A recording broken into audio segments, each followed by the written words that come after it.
Welcome to Baba academy online education digital class. હું ગૌરવ મકવાણા બાબા એકેડમીના online digital platform ઉપર આપ સર્વે વિદ્યાર્થી મિત્રોનું હાર્દિક સ્વાગત કરું છું. તો આપણે ભણી રહ્યા છીએ ધોરણ 10 વિષય વિજ્ઞાન. એમાં પ્રકરણ નંબર 1 છે રાસાયણિક પ્રક્રિયાઓ અને સમીકરણો. રાસાયણિક પ્રક્રિયાઓ અને સમીકરણો, જેમાં 1 થી 5 ભાગ જોઈ ગયા. આજે ભાગ નંબર 6 બરાબર પાર્ટ 6 જોવાનો છે. કેટલે પહોંચ્યા છે? તો છેલ્લે વિઘટન પ્રક્રિયા સુધી આપણે ભણી ગયા હતા. બરાબર, સમતોલિત કઈ રીતે કરવું એ જોઈ ગયા. એની પછી સંયોગીકરણ પ્રક્રિયા ભણી ગયા અને વિઘટન. બરાબર, વિઘટન પ્રક્રિયા જે હતી, બરાબર, વિઘટન પ્રક્રિયા હજુ ચાલુ છે, પૂરી થઈ નથી. બરાબર, એમાં ફેરિસ સલ્ફેટ વિશે ભણી ગયા. ફેરસ સલ્ફેટ, બરાબર, કઈ રીતે પ્રક્રિયકમાંથી નિપજો તૂટે છે. આગળ બીજું ઉદાહરણ હતું લેડ નાઇટ્રેટ. બરાબર, એનીથી લેડ ઓક્સાઇડ અને બીજા બે ઓક્સિજન અને નાઇટ્રોજન ડાયોક્સાઇડ દૂર થાય. અને આજે જોવાનું છે પ્રવૃત્તિ નંબર 1.7, જેનું નામ છે પાણીનું વિદ્યુત વિભાજન. બરાબર, આ વિઘટન જ પ્રક્રિયા છે. બરાબર, પ્રક્રિયા એક જ વિઘટન પ્રક્રિયા. બરાબર, પણ પાણીનું વિદ્યુત વિભાજન, જેનું નામ છે પાણીનું વિદ્યુત વિભાજન. તો પાણીનું વિદ્યુત વિભાજન જોઈએ. બરાબર, આ પ્રશ્ન ઘણી વખત પરીક્ષામાં પૂછાઈ શકે છે. બરાબર, સો મોસ્ટ ટાઈમ પી એને કહી શકો. બરાબર, એટલે કે યાદ રાખવાનું. ચલો તો શરૂઆત કરીએ. પ્રવૃત્તિ 1.7 લખ્યું છે કે એક પ્લાસ્ટિકનો કપ લઈ તેના તળિયે 2 છિદ્ર કરો. બરાબર, જે આ તમે જોઈ શકો છો. પ્લાસ્ટિકનો શું લેવાનું? એક કપ, જગ, મોટું એવું પાત્ર લેવાનું, જેના તળિયે શું કરવાના? 2 છિદ્ર, જે અહીંયા તમે જોઈ શકો છો. બરાબર, અને આ છિદ્રોમાં રબરના બૂચ લગાવો. બરાબર, એ રીતે રબરના બૂચ લગાવવા, એની અંદર કસનળી સેટ કરવાની હોય એટલા માટે. બરાબર, એટલે શું, જે પાણી અંદર નાખશો એ બધું બહાર આવી ના જાય એટલા માટે. આગળ લખ્યું છે આકૃતિમાં દર્શાવ્યા પ્રમાણે રબરના બૂચમાં કાર્બનના વિદ્યુત ધ્રુવો દાખલ કરો. બરાબર, કાર્બન આની અંદર નાખવાના, ગ્રેફાઇટના સળિયો. બરાબર, આ જે તમને કાળા દેખાય છે, બરાબર, એ આની અંદર નાખવાના. આ ધ્રુવોને 6 વોલ્ટના વિદ્યુત કોષ એટલે કે બેટરી સાથે જોડો. બરાબર, આ બંને જે વિદ્યુત ધ્રુવો છે, એકનું નામ કેથોડ છે, એકનું નામ એનોડ છે. બરાબર, બંનેને 6 વોલ્ટની બેટરી સાથે અથવા તો પાવર લગાવો, બેટરી લગાવો, કોઈ પણ કોષ એવો લગાવો. બરાબર, જેની સાથે તમે પાવર સપ્લાય કરી શકો. અને એક સ્વિચ છે અહીંયા. બરાબર, એ રીતે. આગળ કીધું કે વિદ્યુત ધ્રુવ પાણીમાં ડૂબે તે કપમાં પાણી ભરી દો. બરાબર, આ જે વિદ્યુત ધ્રુવો છે પાણીમાં ડૂબી જાય એટલું પાણી નાખી દેવાનું અંદર. બરાબર, એટલે કે એનાથી વધારે અહીંયા સુધી દો. બરાબર, આગળ કીધું છે કે પાણીમાં મંદ સલ્ફ્યુરિક એસિડના થોડા ટીપા નાખો. બરાબર, એટલે કે આ જે પાણી છે એને શુદ્ધ લેવાનું નથી, અશુદ્ધ પાણી બનાવવાનું. પાણી કેવું બનાવવાનું? અશુદ્ધ પાણી. બરાબર, એની અંદર શું નાખ્યું? મંદ સલ્ફ્યુરિક એસિડના 2-3 ટીપા નાખ્યા. પાણીથી ભરેલી 2 કસનળીઓ લો અને કાર્બનના બંને ધ્રુવો પર શું કરવાની? ઊંધી ગોઠવવાની. બરાબર, હવે જે આ બંને કસનળીઓ છે, એનોડ ધ્રુવ અને કેથોડ, એ બંને પર શું કરવાની? ઊંધી ગોઠવવાની. વિદ્યુત પ્રવાહ ચાલુ કરી સમગ્ર ઉપકરણને થોડી વાર માટે ખલેલ પહોંચાડ્યા સિવાય મૂકી રાખો. બરાબર, આટલો પ્રયોગ પહેલા તો ગોઠવાઈ જાય. કરવાનું શું હોય ફરી વખત સમજાવી દઉં. થોડું ઇરેઝ કરી નાખું, કોઈ સમજાવું શું કરવાનું છે જોઈ લો. પહેલા તો એક પાત્ર લેવાનું. આ લીધું પાત્ર. એની અંદર શું કર્યું? તો કે નીચે 2 છિદ્ર કર્યા. બરાબર, એની અંદરથી શું નાખ્યું? તો કે રબરના એ રીતે બૂચ લગાવ્યા. બરાબર, કે જેથી પાણી લીક ન થાય. અને એની અંદરથી 2 ગ્રેફાઇટના સળિયા પસાર કર્યા. બરાબર, અને નીચે 2 વાયર સાથે જોઈન્ટ કર્યા.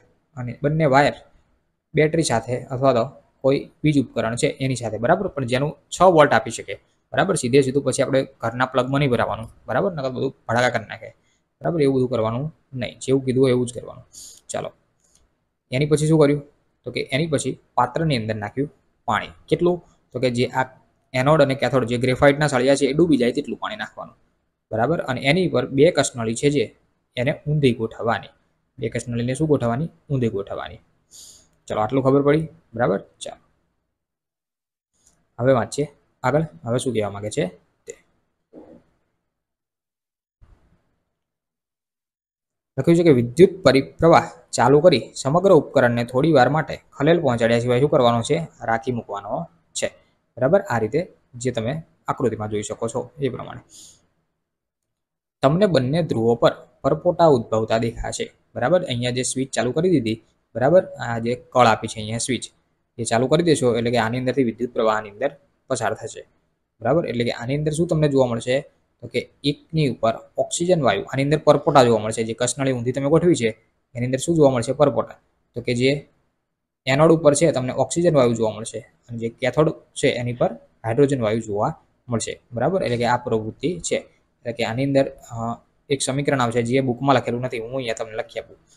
H2O એટલે કે જે આ આખું પાણી છે, બરાબર. ઇટ ગિવ્સ એને શું આવ્યું તો કે વિદ્યુત વિભાજનની પ્રક્રિયા થઈ, પાણીનું વિદ્યુત વિભાજન થયું તો શું બને છે? 2H2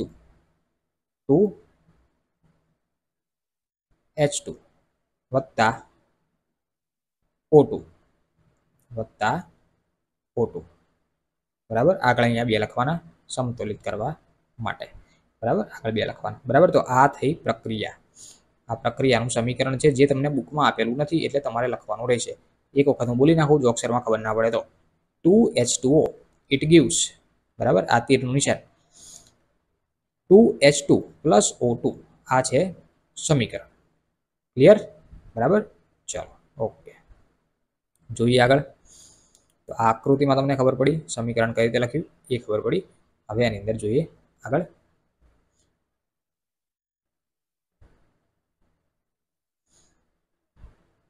ઇરેઝ કરવામાં બહુ વાર લાગે.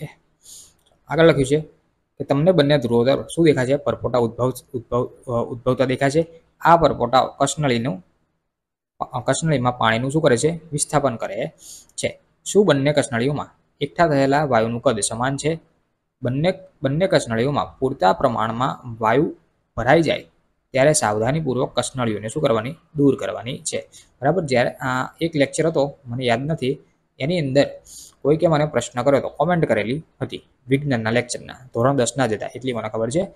પ્રશ્નમાં કદાચ પ્રશ્ન એવો કર્યો હતો કે સાહેબ શું કહેવાય, વાતાવરણની અંદર ઓક્સિજન અને હાઇડ્રોજન, બરાબર, બંને વાયુ છે, તો આપણે પાણીનું અણુસૂત્ર શું? તો કે H2O. તો વાતાવરણની અંદર હાઇડ્રોજન છે અને ઓક્સિજન છે, તો આપણે પાણી કેમ નથી બનાવી શકતા? આવો એને પ્રશ્ન પૂછ્યો હતો. કોઈ હતું વિદ્યાર્થી હોય, કોઈ ટીચર છે, કોણ છે મને ખ્યાલ નથી, બરાબર. કોઈ વ્યક્તિએ આ રીતનો પ્રશ્ન પૂછ્યો હતો તો એને મેં સંતોષકારક મને જે પ્રમાણે ખ્યાલ હતો એ પ્રમાણે એને આન્સર પણ કરવાનો પ્રયત્ન કરેલો હતો, બરાબર. પણ આની અંદર જો હવે આ પ્રશ્ન એની સાથે શું લિંક છે એ હું સમજાવું તમને. આની અંદર પાણી આપેલું છે, બરાબર. એ જે પ્રશ્ન મને કર્યો હતો જે વ્યક્તિ, એનું ઊંધું આપેલું છે. પાણી આપેલું છે એની અંદરથી ઓક્સિજન અને હાઇડ્રોજન અને ઓક્સિજન બંને વાયુ છૂટા કરેલા છે.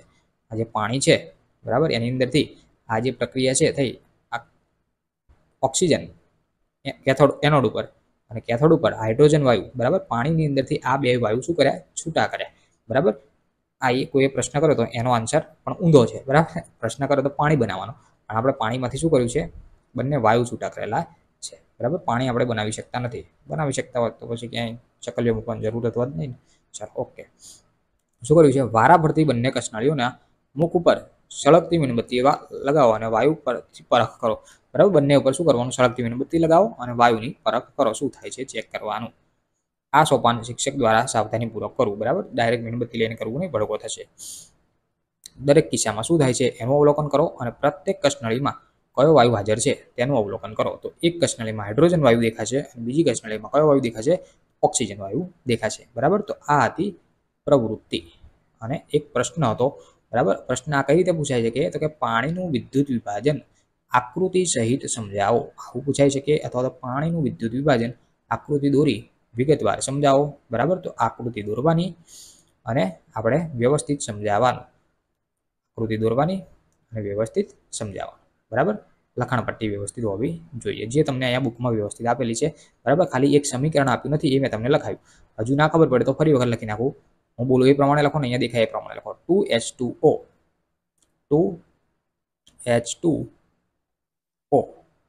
પછી તીર મારશો, ઇટ ગિવ્સ 2H2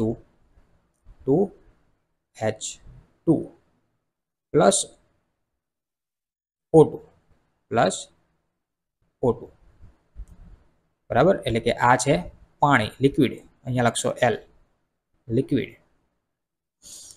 લિક્વિડની પાણી સાથે વિદ્યુત વિભાજનની પ્રક્રિયા થઈ અને 2H2 એટલે કે ગેસ, H2 એટલે કે એક વાયુ છે એટલે કે ગેસ લખી શકાય કૌંસમાં, G, અને O2, O2 પણ એક ગેસ છે તો G. પ્રક્રિયકમાંથી બે નિપજો મળે છે. બરાબર, તો આ થયું સમીકરણ. બરાબર, લખવામાં ના દેખાય તો મેં તમને કીધું બોલ્યો એ પ્રમાણે તમારે લખી લેવું. બરાબર, હવે જોઈએ આગળ. હવે આની જેવી પ્રક્રિયા છે બીજી. બરાબર, તો બીજી પ્રક્રિયા શું છે એ જોઈએ. ચાલો, તો પ્રક્રિયા આપી આપણને બીજી. પ્રવૃત્તિ છે 1.8. 1.8 એની અંદર શું કહે છે, એક ચાઇના ડીશમાં 2 ગ્રામ સિલ્વર ઓક્સાઇડ, સિલ્વર ક્લોરાઇડ લેવાનું.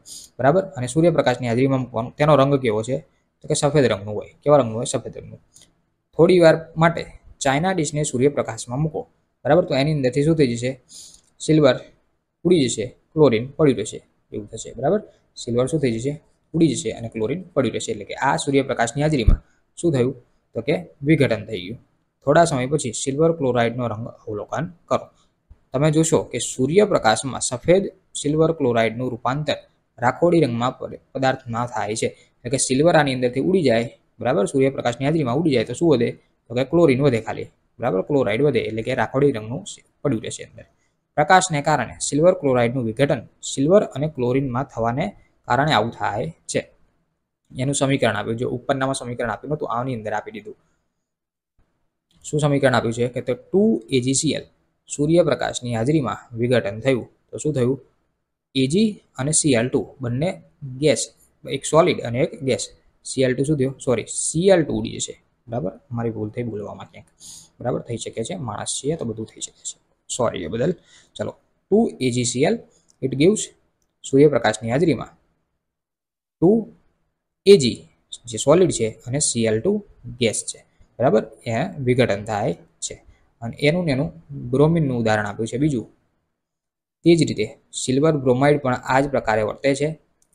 2AgBr સૂર્યપ્રકાશની હાજરીમાં 2Ag સોલિડ અને Br2 ગેસ, બંને વાયુ ઉત્પન્ન થાય છે, એક સોલિડ સ્વરૂપે અને એક ગેસ સ્વરૂપે.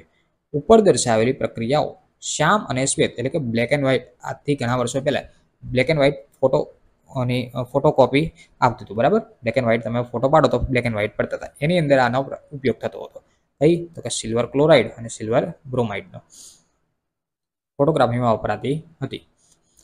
આ પ્રકારની ઉર્જાના કારણે વિઘટન પ્રક્રિયાઓ થાય છે.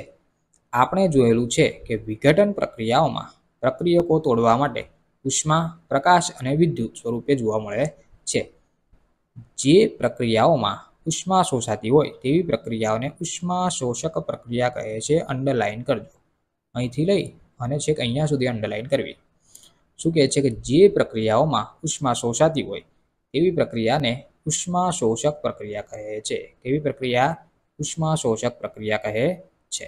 બરાબર, તો આ તમારે ધ્યાન રાખવું. બરાબર, તો અહીંયા આપણે લેક્ચર પૂરો થાય છે. બરાબર, તો જો વિઘટન પ્રક્રિયાથી એક લેક્ચર વિઘટનનો આગળ જોઈ ગયા અને એક અત્યારે જોયો. જો શું હતું હું સમજાવી દઉં ફરી વખત. વિઘટન પ્રક્રિયા જેની અંદર આ પહેલી પ્રક્રિયા હતી શું હતી તો કે ફેરસ સલ્ફેટ વાળી. બરાબર, તો આ પરીક્ષામાં પૂછાઈ શકે. બરાબર, જો આની અંદરથી 3 થી 4 પ્રકાર છે. પછી હશે ચૂનાનો પથ્થર, કળી ચૂનો. બરાબર, પછી આ બીજી હતી લેડ નાઇટ્રેટ વાળી, તો એ પણ પૂછાઈ શકે.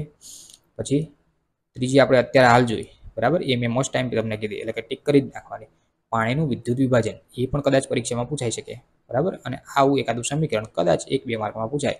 અને અંડરલાઇન કરાવું છું એ તો ફરજિયાત કરી જ નાખવાની. શું અત્યારે અંડરલાઇન કરાય કે જે પ્રક્રિયાઓમાં ઉર્જા શોષાતી હોય તેવી પ્રક્રિયાને શું કહે છે? ઉષ્મા શોષક પ્રક્રિયા કહે છે. આ અંડરલાઇન કરી નાખવાની.